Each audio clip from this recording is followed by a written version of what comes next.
Do you despise being interrupted in the middle of a task or a flow of thought? What if you could design interruptions that were actually helpful, that felt good to you, and could improve your productivity? I'm Clark Korb, a holistic health practitioner offering some pragmatic insights to help you live a happier, more empowered life and embody your optimum potential. Interruptions are certainly inevitable in life and something we've all experienced and are often, and rightly so in many cases, viewed as negative.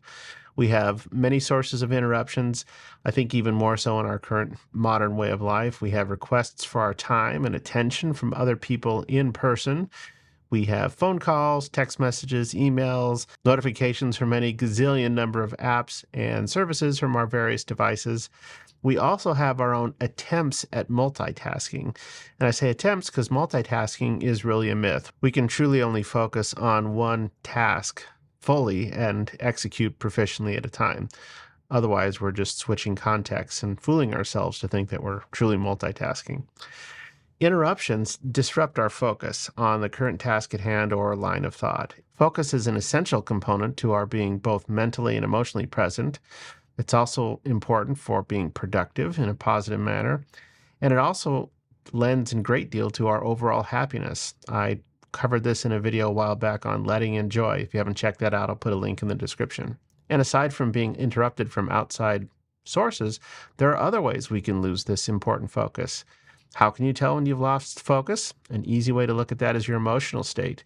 Do you feel lethargy? Do you feel apathy or maybe confusion? In your mental processing, do you find yourself distracted or wanting to distract yourself or escape from the task at hand? Have you found yourself sometimes going down a rabbit hole with social media or internet research, so to speak?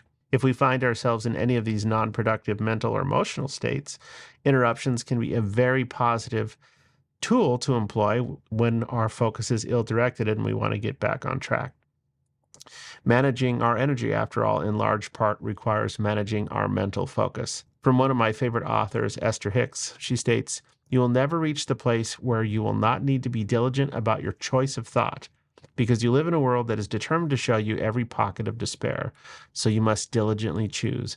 But it gets easier and easier and easier to do so." So to follow on with this idea, it can be very necessary to choose our thoughts wisely, especially if we're kind of going down a path that isn't particularly serving us. And it can be challenging to interrupt ourselves intentionally when we're in one of these sort of trajectories.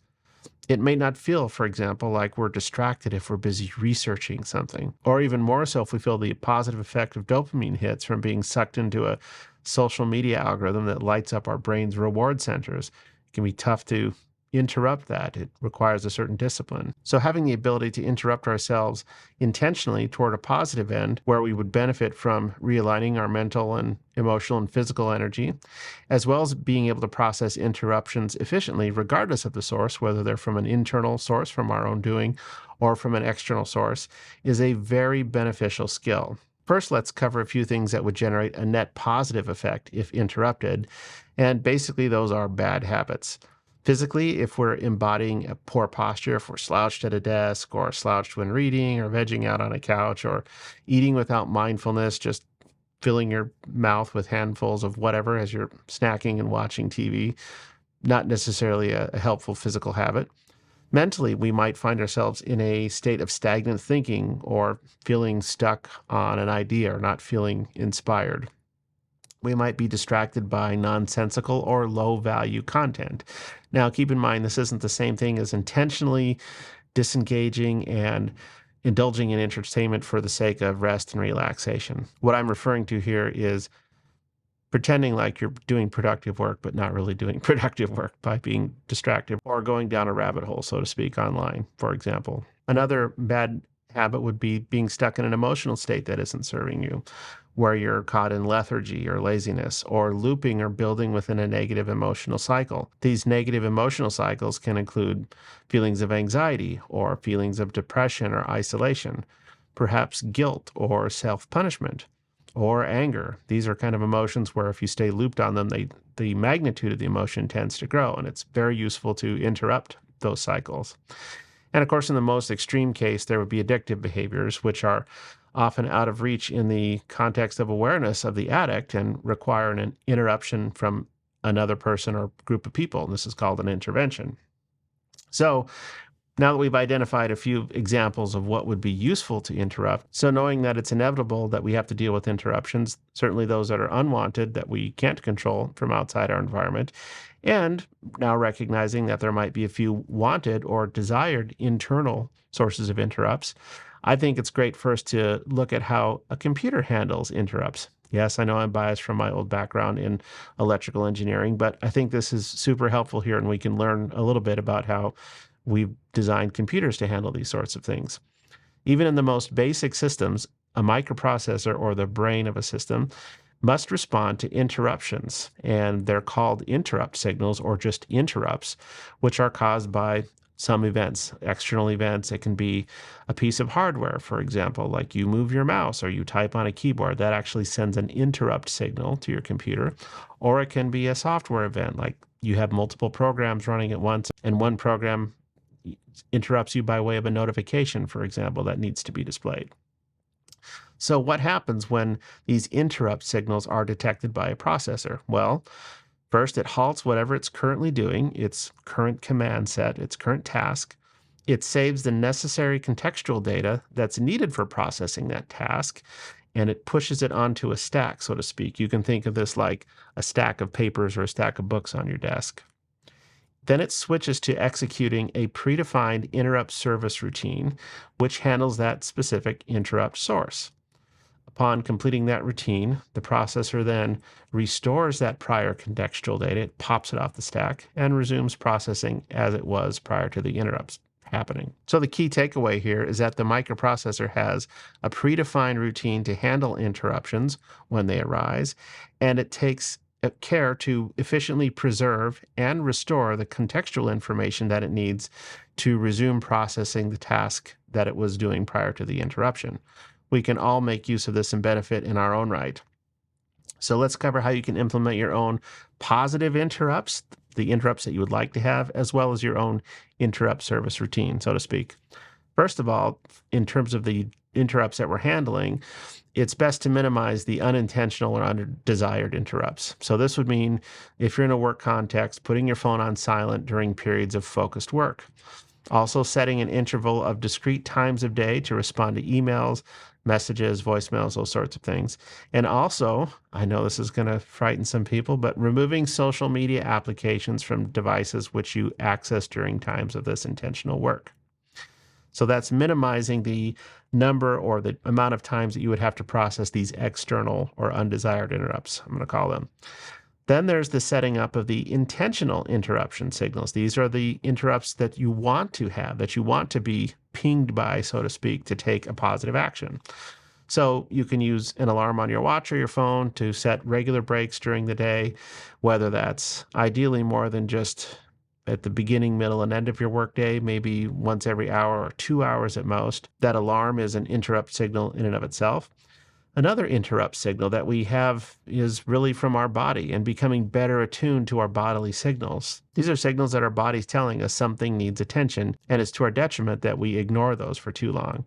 So similar to how you might be mindful of a full bladder or an empty stomach, it's useful to begin developing the practice of improving your sensitivity to other bodily signals. Begin noticing if you feel even mild pain or certainly stiffness or something not ideal in your posture while you're sitting and working. Notice whether you feel excess tension or stress. That can be the onset of repetitive stress motion or holding of tension in your arms or hands as you work, especially if you're typing a lot. It's a common thing to have happen when you're sitting at a desk. What's your breathing rate like? What's the depth of your breathing? Do you have mental distractions? Do you notice your thoughts meandering off either a conversation you're having or a task at hand, or else you desire your thoughts to wander a bit? Do you find yourself building up any negative emotional momentum, starting to get wound up about something, for example? I realize some of these might be a little bit more subtle and hard to detect before you have some practice doing it. So a great way to start is to piggyback an interrupt service routine onto more obvious signals. At the very least, whenever you're thirsty and you go up to get a drink of water, or you need to empty your bladder, or you're yawning, or your stomach's growling and you need to grab lunch. Allow for those bodily signals to be an interrupt that you treat with a more broad interrupt service routine that we'll talk about in a moment. not just as an indicator to address the specific organ in question, your bladder or your stomach, for example. So whenever you have one of these desired interrupts that occurs, whether it's an alarm on your phone or it's a bodily signal that you're responding to, I recommend setting up some sort of routine that you can more generally address your overall well-being. And I'll give an example of what that might look like. So first of all, just like in our computer analogy, you want to be able to push the valuable context of whatever you're working on to a stack, whether you're physically putting something you're working on into a stack of papers or just creating a handy bookmark, for lack of a better term, for the task at hand.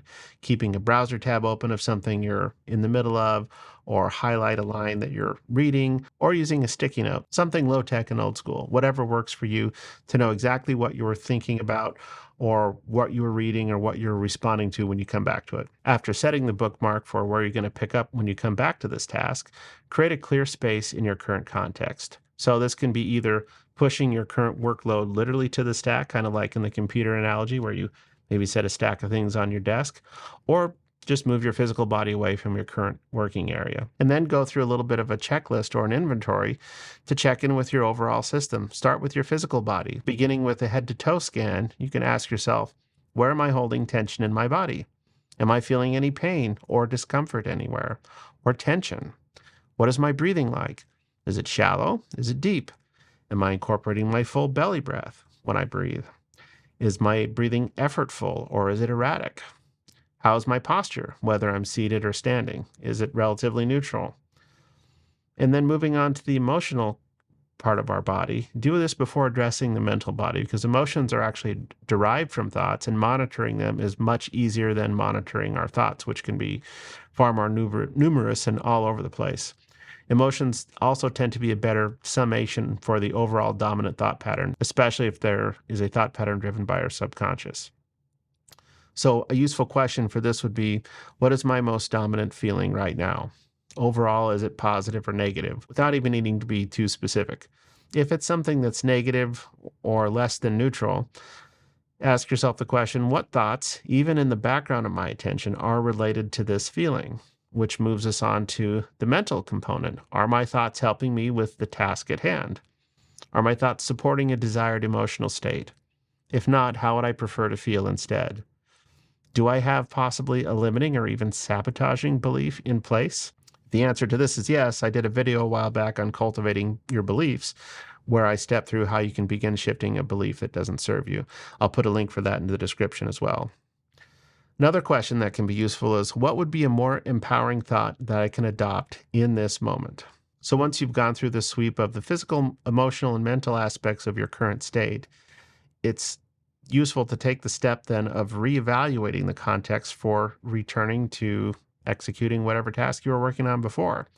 Is this current task still of sufficient priority that I continue it at this time? Especially if you've gone into a rabbit hole of something that's less than productive or something that's getting you worked up, the answer to that would be no. And in this case, you can redirect your thoughts to what is desired, selecting a new context that you want to set up for yourself, a new set of instructions, a new task to focus on. So, for example, if you find yourself being caught up in some anger mongering online with someone, turn off the social media application or disengage from a heated argument and instead go for a walk, read a book, call a friend, listen to some music, something to that effect. And if you evaluate that the current task that you've been working on is indeed a proper priority, you can pop that context information back off the stack, reopen the book, go back to where you've left your bookmark related to your last task at hand, and resume executing as you were before. Once you do this, take note of how you're feeling. Do you feel more refreshed? Do you feel less anxious? Do you feel more neutral or better focused? So even if you are resuming an activity that was of high priority and proper context, like a work project that you're working on, or a conversation that you're having with someone that's meaningful, having taken this little bit extra time as a break in this interrupt service routine, so to speak, you've done something to nourish your physical as well as your emotional and mental body, which goes a long way towards staying clear, focused, and refreshed. And if you happen to have been off track with whatever you're interrupting, that positive benefit scales even more so by helping you keep yourself on track. It's a wonderful way to be accountable to yourself and where you're spending your time and spending your energy. I'm curious to know what interruption methods and routines would you want to implement to help you become better focused, more productive, and increasingly aligned with your overall desired state of being. Let me know in the comments below. If you know of anyone who may benefit from what I've shared here, please forward this video to them. And if you found some value in what I've discussed today, please give this video a like and subscribe to the channel if you haven't done so already. It's free, it only takes a moment, and it really helps support the growth of the channel. Thank you for tuning in.